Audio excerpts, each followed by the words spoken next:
Oh boy, this is a video that I wanted to make for a very long time now. It's actually been quite a while since I made a top 5 or top 10 video of any kind of system or genre or whatever. If you want to see me make more of these top videos, see if my taste has changed, let me know, I guess. And what is your top 5 or top 10 best PS2 games that you personally play? Because, of course, this is my opinion, my personal taste.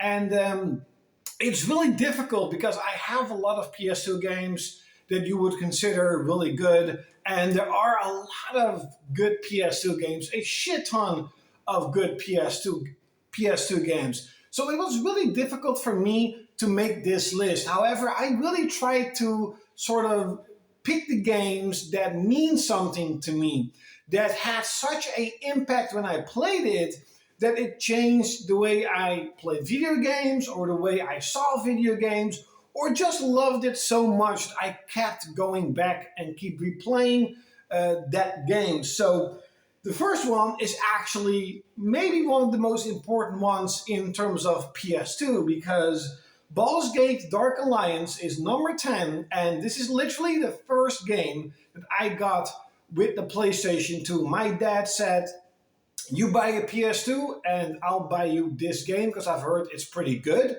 And I replayed this game a dozen of times. Last year I replayed it again, and it is gorgeous, it's good. I love the music, especially in the sort of tavern in the beginning of the game. This is a must play for the 6th generation of consoles, because it's also on Xbox. Is it on GameCube? Probably is. On number 9, we have my favorite fighting game. You know which one it is. Dead or Alive 2. This is actually a game, well, okay, I do play it more on Xbox, but that's because you have the ultimate version, and I'm trying to get all the, 300 costumes, because back then you have to unlock costumes and you don't have to buy them. I love Dead or Alive 2. I still play Dead or Alive 2, as I just mentioned. And throughout my childhood and my early teenage years, this was basically the fighting game that me and my friends played. We spent dozens and dozens of hours trying to beat each other's survival points. And a fun fact, my sister, who don't really play video games, she is number 1 on her survival rank. I still have the memory card with it, and I don't know why, but it seems she's unbeatable. It's really weird. She never plays video games. On number 8, we have one of my favorite franchises of all time, and this is by far one of the best in the series, Ratchet & Clank 2. It is basically bigger and better than Ratchet & Clank 1.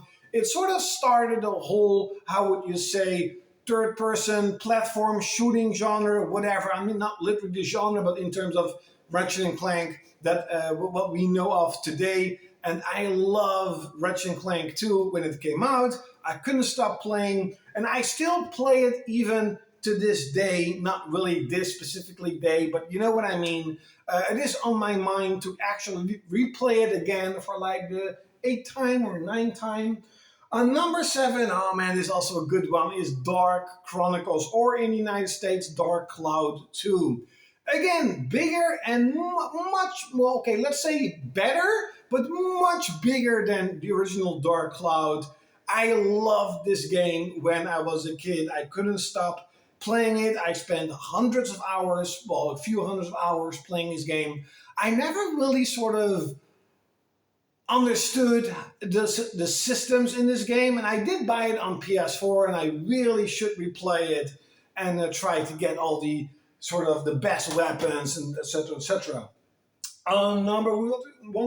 Number 6, wait, I'm an idiot, I know, I'm very sorry. This is 10, 9, 8, 7, yeah, I'm number 6, I'm very sorry. How can it be number 6? Is Time Splitters 2. Now, this is a game I thought about, because if you just play the single player game, it's a pretty good game, but it's not as good as a lot of other games out there. However, the multiplayer is so good. It is so good. This was literally the game that we played with me and my friends in my childhood years, in my high school years, school years, we played Time Splitters 2. We spent hundreds and hundreds of hours trying each other maps, trying to stay alive in the virus mode. There are dozens of modes. This game was absolutely brimful of content, and I love Time Splitters 2, an all-time classic. It's really a shame they don't make games like this anymore. On number 5, we have a very special RPG, and that is Dragon Quest VIII. Now, everybody's going to say, oh, Dragon Quest VIII, the game is absolutely fantastic, and it is. It is a immensely good game, huge world to explore, a shit ton of side content to explore that I haven't even done yet, so I could potentially replay it one day and try to get all the side content. However, this is a very special game. A few years ago, when I was still playing only modern games, I just couldn't sleep at one night, and I woke up and I figured, hey, I have a launch PS3 and I can play PS2 games. Let's dabble with some of these games. I used to do that here and there, where I sort of dabble a night or an evening playing older games, and then I got back to playing modern games. But I was so hooked on this game that this game revived sort of my passion for retro games, my passion for PlayStation 1 and 2. And especially if you have been a subscriber for a very long time, you know that this game literally made sure that I don't really play modern games anymore, that I basically only play on PlayStation or a sixth generation of consoles because of this game. It was so good that I just thought to myself, there has to be way more on PS2 that I haven't played. As a kid, I only had like a stack of games and that was it. This was number 5, I'm so sorry. 4, 3, 2, yeah. This is on number 4. We have a game that I played 2 years ago on the PS3's and PS3's HD remake, of course, God of War 2. And again, it is bigger, it's better, it has an immensely good storyline, and especially if you also played God of War 3, it was the first time I played God of War 2. So I played God of War 1, then the PS3 came out and played God of War 3. So I missed out on sort of elements, story elements of the game. I loved God of War 2, and I loved God of War 2 so much that I really realized, like, hey, these newer God of War games, they're not really that good. But I was burned out on this type of play style with God of War, and God of War still is great, and I still need to play Ragnarok one day. On number 3, no, on number 2, this was number 3. So see, I made a mistake. What an idiot! I'm very sorry. On number 2, we have a game that I played a few weeks ago, and it touched my gaming heart and my soul so much. It made me sort of. You have this meme where Kermit the Kicker is like watching rain outside through a window, and he's like thinking his life, like what am I going to do in my life? That is the feeling I had when I finally beat Metal Gear Solid 3. I didn't want to beat the game. It took me 2 days, 2.5 days. I wanted the game to last forever. But sadly, everything has come to an end, and Metal Gear Solid 3, I played on the PS3, isn't that big, but I loved it so much. The story, the characters, the gameplay, and especially if you consider the time frame, like, hey, back then, this was just groundbreaking. And even today, the graphics look good, the gameplay is good, but definitely get more substance on PS2 or get the HD remake that you can easily buy everywhere for almost every system. I love Metal Gear Solid 3, and the point I'm like, is it, wow, how can I love this more than Dragon Quest or any other game? But I love this game so much. It was in my mind for days.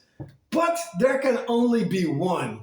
There can only be one. After every head has been ka-cha-pa, there can be only one who is the king, who is on top. And if you know me, you know that basically the number one never changes. This game, in my eyes, is one of the best games of all time, and especially on PS2.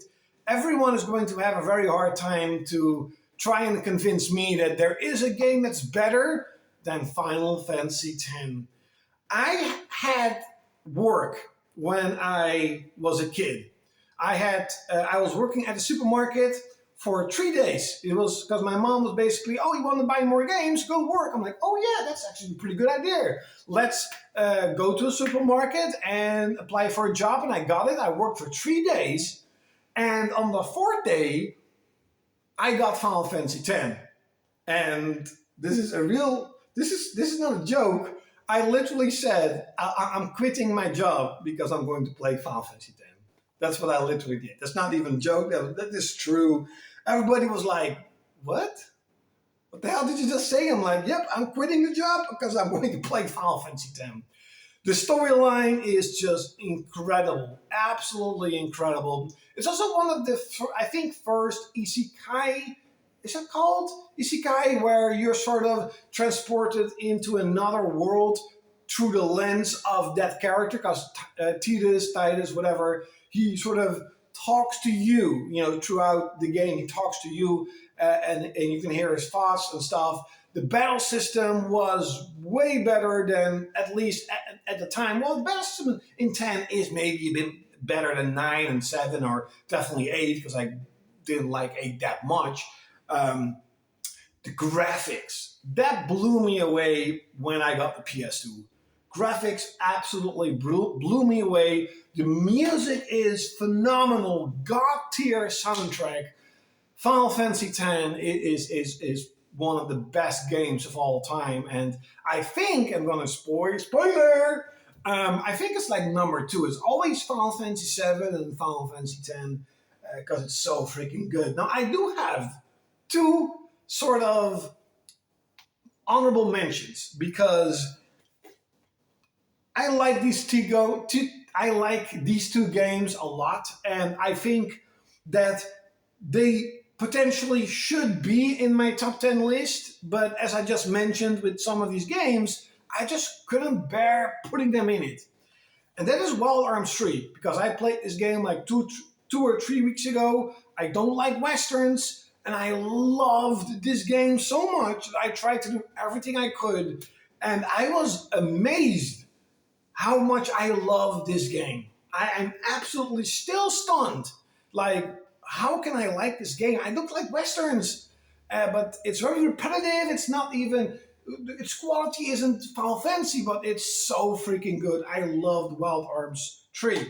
And I still need to play Wild Arms 4 and 5. Now, which one will be an honorable mention? Well, that is GTA Vice City, because GTA Vice City is my favorite GTA game. It's the only GTA game I really played till completion, that I really sort of kept playing even though I already beaten the game. I still need to really play GTA 3. I never played San Andreas. I never really played GTA 4. I did play GTA 5 and I liked it, but at that time I was already like, man, I played so much GTA, they're all the same. But I do one day want to sort of go and play GTA San Andreas. But GTA Vice City is an exceptional game with an incredible storyline. I love movies like Scarface and The Godfather and Goodfellas, and this was like a movie, but you can actually play in it. It's you're playing the movie. It was so good, and this came out when I was, of course, in school, and I just remember everybody talking about, did you get GTA Vice City? Why don't you have it? And I think I actually picked it up because someone told me, not to literally say go buy it, but they told me like, oh, the game is so great and stuff, and I'm like, maybe I should get the game. So I got it, and this is all the original copies of my games. So this was my top 10 best PlayStation 2 games that I personally played. If you're still watching, I apologize that this video was very long. I hope you enjoyed it. And like always, like, share, comment, and subscribe. And you'll see me next time.